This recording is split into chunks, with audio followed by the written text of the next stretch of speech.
غالباً پاور اور 2-3 اور منسٹری بھی ان کو تھی وہ ملی.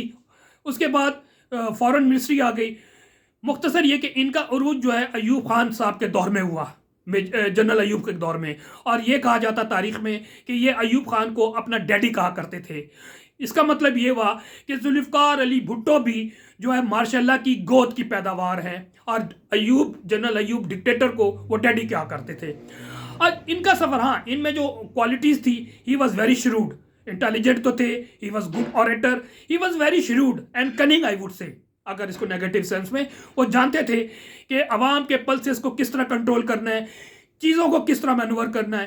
ان کے اندر ڈکٹیٹرشپ بھی موجود تھی، نارسسزم بھی موجود تھا. مختصر یہ کہ جب ایوب کا زوال شروع ہوا 1965 کی جنگ کی وجہ سے، آپریشن جبرالٹر ناکام ہوا، پھر اس کی وجہ سے 1965 کی جنگ ہوئی، اور پھر جب معاہدہ تاشکند ہوا تو ذوالفقار علی بھٹو ریلائزڈ کہ جناب اب اس کا دور ختم ہو رہا ہے اور اب ہمیں اس ڈوبتی کشتی سے مجھے چھلانگ لگا لینا چاہیے. تو ذوالفقار علی بھٹو نے 1966 میں ان سے علیحدگی اختیار کی، جب نعرے لگ رہے تھے ایوب کے خلاف پورے پاکستان میں. اور پھر 1 سال کے اندر انہوں نے مینور کر کے ایک، آپ سمجھ لیں، سو کال اپنے کو ڈپکٹ کیا کہ وہ ایک جمہوری ہیں اور وہ سینٹر لیفٹ کی سیاست کرتے ہیں، سوشلزم پہ بلیو کرتے ہیں. نعرہ تھا کہ سوشلزم ہماری سیاست ہوگی، جمہوریت ہمارا نصب العین ہوگا، اسلام ہمارا مذہب ہے، سو کال کر کے. مختصر یہ، اور اس کو بنانے والے کیا تھے؟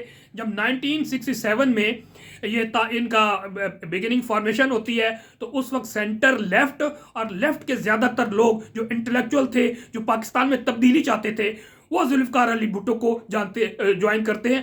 جبکہ ذوالفقار علی بھٹو خود ماشاء اللہ کی پیداوار، خود ایک فیوڈل، ایک جاگیردار سوچ رکھنے والے تھے. لیکن انہوں نے جب انٹلیکچوئل کو اٹریکٹ کیا، جس میں ڈاکٹر مبشر حسن جیسے افراد تھے، اس کے علاوہ جے اے رحیم، ملک معراج خالد جیسے لوگ جو فاؤنڈنگ ممبر تھے، انہوں نے اس کی بنیاد رکھی. اور پھر اس کے بعد پہلے، اور پاکستان جس طرح تقسیم ہوا اس میں ان کا کردار بھی آپ کو معلوم ہے، انتہائی نیگیٹو ہے. اور میں الفاظ وہ بھول نہیں سکتا جب ذوالفقار بھٹو نے اسٹیبلشمنٹ کا ساتھ دیتے ہوئے، کیونکہ پاکستان ڈیسائیڈ کر لیا، کہتے 2 ٹکڑے کرنے انٹرنیشنل اسٹیبلشمنٹ نے، اور ہماری اسٹیبلشمنٹ اس وقت کی، اور یہ ذوالفقار علی بھٹو اور دیگر لوگ وہ ان کے اہلکار کار کے طور پہ کام کر رہے تھے. اس پہ ڈیبیٹ میں ڈیٹیل میں نہیں جاتا. مختصر وہ الفاظ یاد ہے کہ انہوں نے پاور جب 1970 میں بنگلہ دیش میں عوامی لیگ نے ایک اوور ویلمنگ میجارٹی کے ساتھ جیتی، کہاں 180 سیٹس، کہاں 68 سیٹس. تو اتنا ڈیفرنس تھا.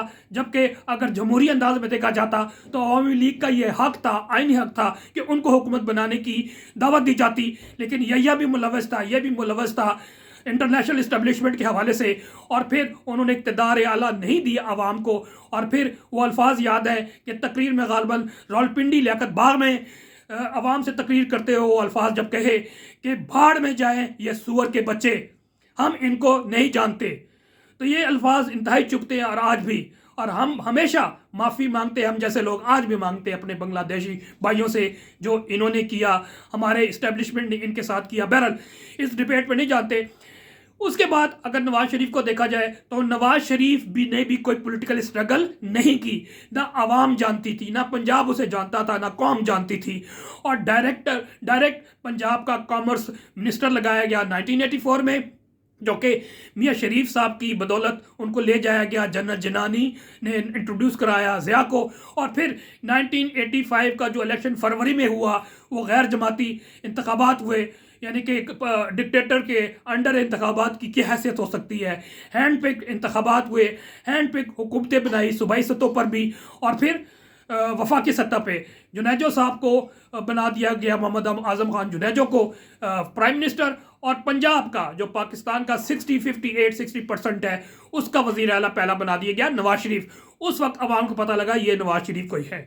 ان کی سیاست جو بھی آپ کو معلوم ہے، انتہائی لو کیڈر، لو ایوریج شخص ہے، اور نہ تعلیم سے، پڑھنے لکھنے سے اس کا کوئی شغف ہے، نہ سیاست سے، نہ ڈپلومیسی سے، اور پھر صرف پیسہ کمانے کی مشین.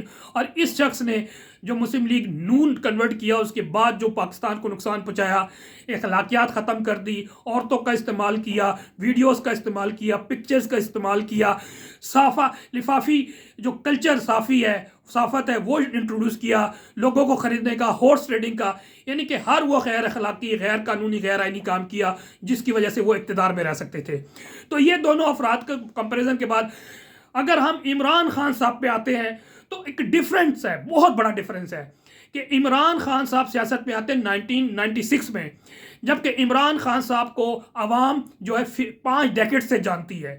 1972 میں جب وہ کرکٹ کا آغاز کرتے ہیں، ایچوسینین، آکسفورڈ اور پھر کرکٹ، اور کرکٹ میں اللہ تعالیٰ نے ویسے اس کو خوبصورتی بھی ماشاءاللہ دی ہوئی ہے، گریس دیا ہوا ہے، بولنے کا انداز ہے، لوگوں سے خودداری کے ساتھ، گریس کے ساتھ ملنے والا شخص، ایک آنیسٹ، فیئر، جو کہ ڈیڈز میں بھی پتہ لگتا ہے کہ ہی از تھارو جینٹل مین۔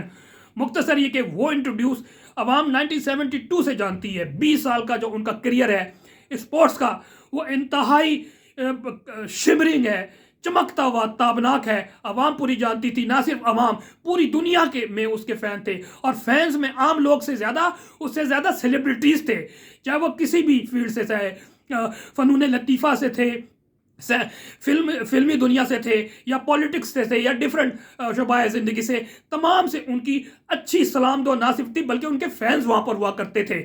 پھر اس کے بعد عمران خان صاحب، کیونکہ اس کی نیت ٹھیک تھی، جب انہوں نے ریٹائرمنٹ 1992 میں لیا، جب پاکستان کا پہلا اور آج تک آخری ورلڈ کپ جو جیتا انہوں نے، عمران خان صاحب نے جن حالات میں جیتا، اس کی وجہ سے ان کی مقدر کا ستارہ اور بلند ہوا۔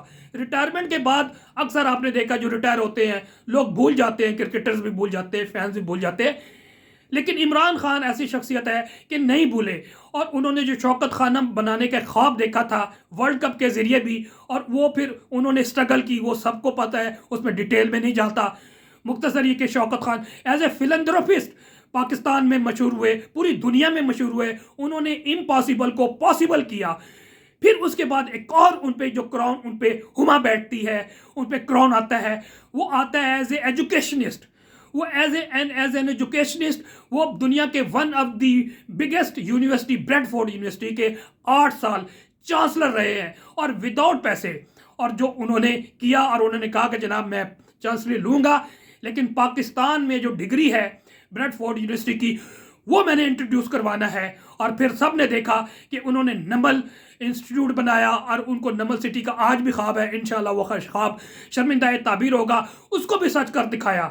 پھر اس کے علاوہ بھی القادر ٹرسٹ کے ذریعے القادر یونیورسٹی بہت بڑا خواب ہے، جہاں پر پاکستانی نہ صرف اسلام کی اور ہمارے علماء کرام کی، ہمارے صوفیہ کرام کی نالج حاصل کریں گے، اسلام کی کریں گے، بلکہ وہاں پر دین کی نالج، سائنس اور ٹیکنالوجی کی بھی نالج حاصل کریں گے، اور کر بھی رہے ہیں۔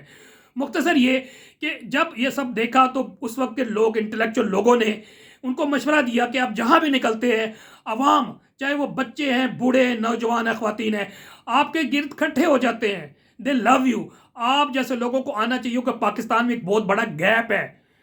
مختصر یہ کہ عمران خان صاحب نے 25 اپریل 1996 کو پاکستان تحریک انصاف کی بنیاد رکھی، جس میں جو فاؤنڈنگ ممبرز میں عمران خان کے علاوہ نعیم الحق جیسے تھے، معاہد حسین تھے، نوشیروان برکی تھے، اس کے علاوہ چند اور افراد تھے جس میں احسن رشید صاحب بھی تھے، حفیظ خان صاحب تھے، محمود عوان صاحب تھے۔ انہوں نے لاہور میں غالباً زبان پارک میں ہی اس کی بنیاد رکھی، اور پھر یہ نہیں کہ بنیاد رکھی اور ان کو وزیر اعظم بنا دیا گیا، انہوں نے ایک واحد پاکستان کی سیاست میں، میں کہتا ہوں دنیا کی سیاست میں یہ واحد شخص ہوں گے جنہوں نے پارٹی بھی خود بنائی، اور انہوں نے اقتدار میں آنے کے لیے 22 سال اسٹرگل کی، 1 سال نہیں۔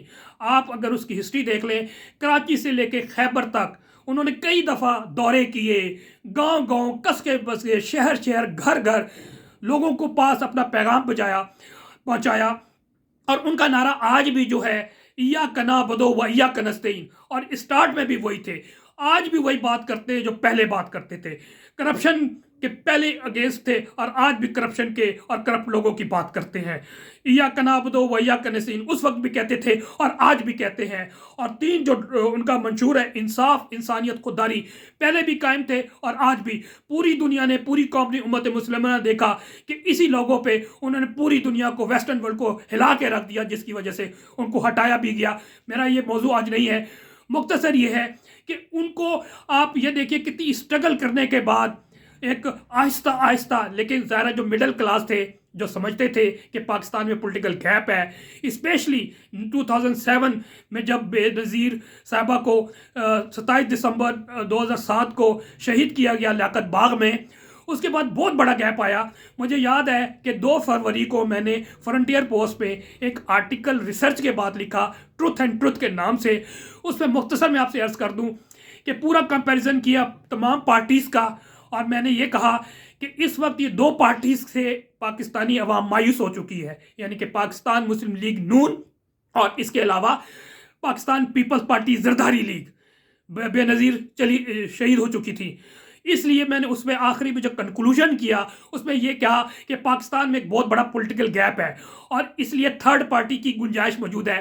اس میں نے سجیشن میں کئی لوگوں کا نام لیا، جس میں عمران خان صاحب کا نام تھا، جاوید ہاشمی کا نام تھا، اور نون لیگ کے بھی کچھ اچھے نام تھے، پاکستان پیپلز پارٹی تھے، اعتزازن اور رضا ربانی جیسے لوگوں کو نام لیا کہ ان کو مل کے ایک اسٹرگل کرنی چاہیے اور 2 ڈیموکریٹک پارٹی کے وجود لے کے، اور جماعت اسلامی کے لوگ کا میں نے ذکر کیا کہ یہ ہونے چاہیے اور ایک مل کے اسٹرگل کر کے پاکستان کو ایک واقعی ویلفیئر اسٹیٹ بنائے۔ لیکن یہی خواب جو چلتا رہا، پھر عمران خان صاحب نے 2013 میں آپ نے دیکھا کہ ایک پارٹی جو ہے سیکنڈ لارجسٹ پارٹی بنی، اور پھر اپنی اسٹرگل سے 2018 میں پاکستان کے سب سے بڑی پارٹی مرز وجود میں آئی، جنہوں نے پاکستان چاروں صوبوں میں سیٹیں لی، بلوچستان میں بھی ان کی سیٹیں تھی، سندھ میں ان کے اپوزیشن میں بیٹھے تقریباً 22 سیٹیں تھیں، پھر اس کے علاوہ پنجاب میں سب سے بڑی پارٹی بن کر آئی، اور پھر KPK میں سب سے بڑی پارٹی بن کر آئی، وفاق میں سب سے بڑی پارٹی بن کر آئی۔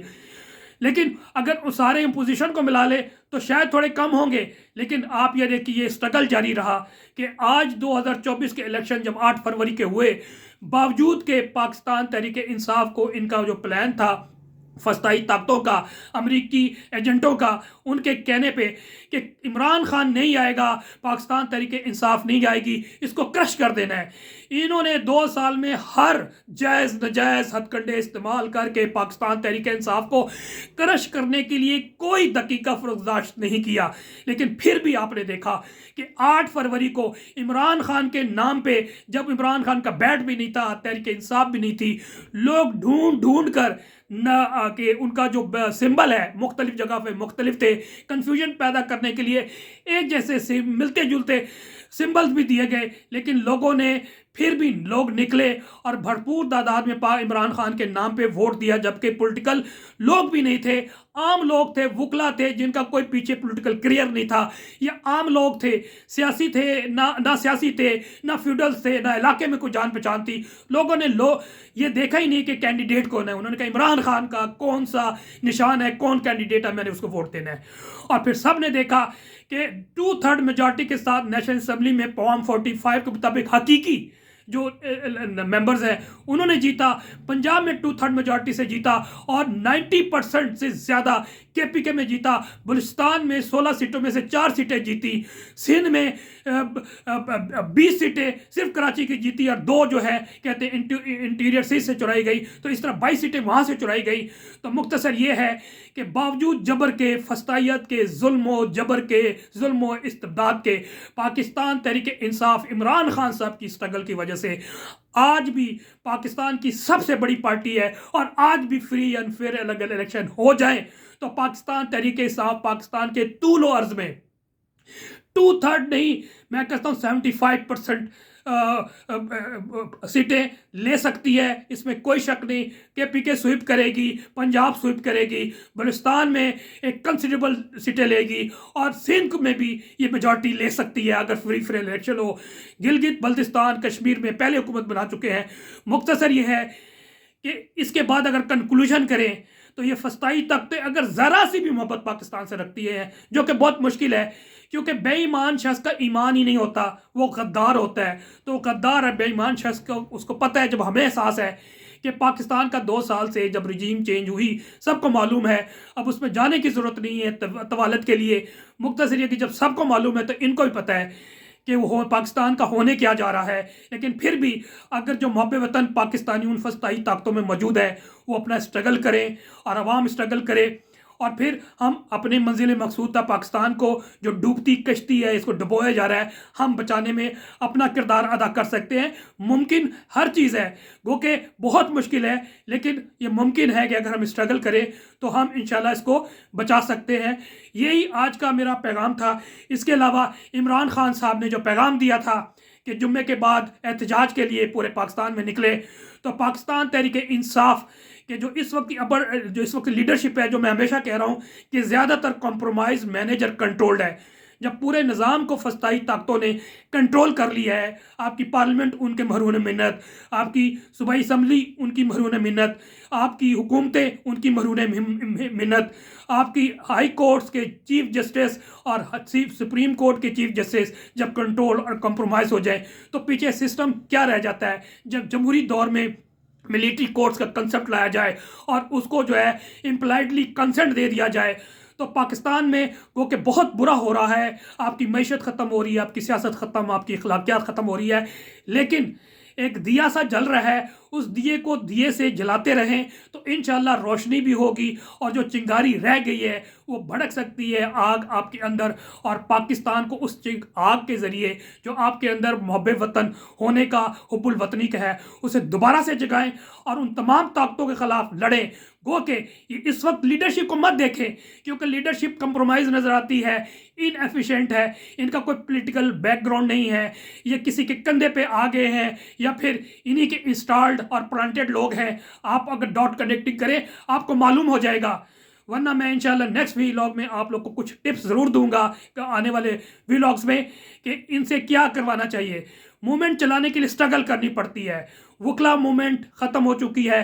پی ٹی آئی کو اگر گراس روٹ میں موومنٹ آج جو طول عرض میں احتجاج ہوا وہ کہ ڈر اور خوف کے ماحول میں ہوا ہے لیکن ہر جگہ لوگ نکلے ہیں. بہت بڑی تعداد میں نہیں نکلے لیکن نکلے ہیں. میں سمجھتا ہوں یہ آغاز ہے اس کو تھرسٹ کرنے کی ضرورت ہے. میں اپنے گزشتہ کئی ویلاگ میں کہہ چکا ہوں آپ کو ایک واضح حکمت عملی بنانی پڑے گی احتجاجی مزاحمتی. اب سیاسی حل ہے آئینی حل نہیں ہے قانونی حل نہیں ہے. آپ کو کورٹ سے ریلیف نہیں ملے گا. عمران خان صاحب کی رہائی ناگزیر ہے. آپ ان کو جو ہے وہ سلمبر میں مت جانے دیں. عمران خان صاحب جو اپنا ایجنڈا بناتے ہیں 4-5 اس میں جمہوریت کی بحالی بھی رکھیں اس میں آپ نے سیٹوں کی واپسی کی بھی لیں.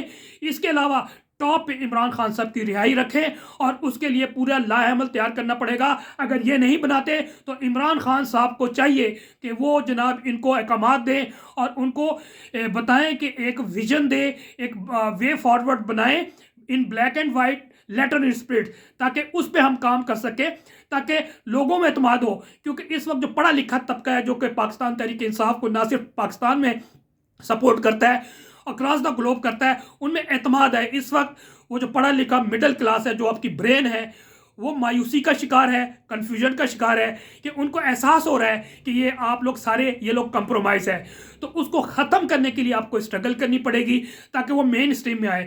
کیونکہ مڈل کلاس اگر مین اسٹریم میں آتی ہے تو وہ موبیلائز کرتی ہے تمام دوسری کلاس کو تاکہ باہر نکلے اور ایجیٹیشن حق آئینی اور قانونی طریقے سے آپ اسٹرگل کریں. کورٹس کے اندر بھی کورٹس کے باہر بھی کنونشنز کانفرنس ریلیز جلسے جلوس احتجاجی کیمپس ایٹسیٹرا. اس کے علاوہ پوری دنیا میں لابنگ آپ کر سکتے ہیں لیکن آپ نے کیا کچھ نہیں ہے. مختصر یہ ہے کہ یہ وقت ہے کرنے کا. اس وقت صرف بولنے کا پریس کانفرنس سے کچھ نہیں بنے گا. نیکسٹ ویلاگ تک کے لیے مجھے اجازت دیجیے لیکن آپ سے ریکویسٹ ہے کہ آپ میرے چینل کو سبسکرائب کیجیے اور بیل آئیکن کو پریس کیجیے تاکہ میرے جو چینل ویلاگ ہیں آپ کو ریگولر ملتے رہیں. نیکسٹ ویلاگ تک کے لیے اجازت دیجیے. والسلام. پاکستان زندہ باد. عوام زندہ باد.